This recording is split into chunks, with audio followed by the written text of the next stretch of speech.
This is Voices for Learning, where we help you grow as a voice actor. I am Susan Fouché. Thank you so much for watching this video. So let's say that you just won an audiobook off of ACX, for example. It's a nonfiction audiobook, and okay, so congratulations, by the way, but you want to know how to approach a URL in the script that's written like this. So let's say that the nonfiction audiobook is about a medical term, a medical disease. And let's say it's about something called acquired agranulocytosis. Or let's say the book is about rare diseases.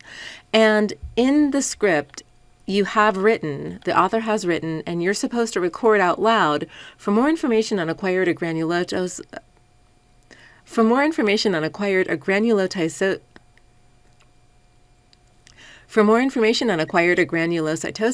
please visit the https:// Okay, how are you supposed to handle this? So, number one, when you get a URL like this, do not read it like this. That is ridiculous. You're never going to get the listener to go to this website and learn about what they need to learn about. They bought this book because they've got this disease and they want to figure out how to handle it.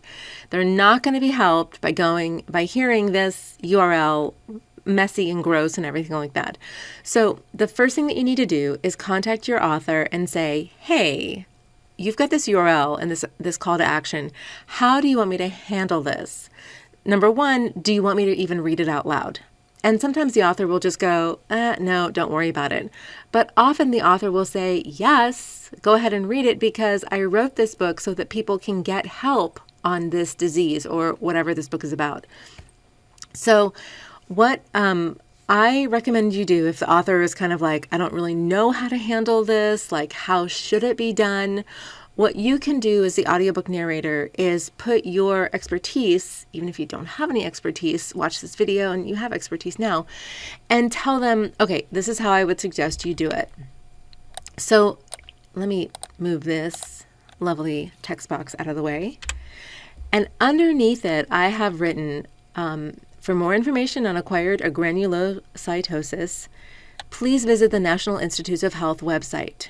So NIH, which is this right here, NIH is the National Institutes of Health. So go visit the National Institutes of Health website at nih.gov and type acquired agranulocytosis in the search bar at the top of the webpage. This reads so much nicer as the call to action, and the listener actually probably will do it when they hear the website as nih.gov rather than https:// rare diseases, blah, blah, blah, blah, blah. We want the listener to make this call to action because remember, it's all about them. It's not about us. We want them to get better, especially if they've bought a book about rare diseases or really anything in nonfiction where the author is trying to help somebody. So when you get this type of URL, talk to the author, figure out a better way to write it, and have a template kind of like ready to go so that you can approach the author and say, here's what I would recommend you do. And put it in the author's hands at that point and say, why don't you go ahead and go through the script, take a look at all the URLs, and go ahead and just make them a little bit tidier, neater. Go ahead and sort them out that way. Put all that into the author's court. Let the author do that because the author is a better writer probably than you are. You're the better narrator. Allow the author that chance to do that. And then once they give you that script with the edits in it, with the URLs, then, go gangbusters on it. But don't do this. Don't do this because it's a disservice to the listener and it's a disservice to the author.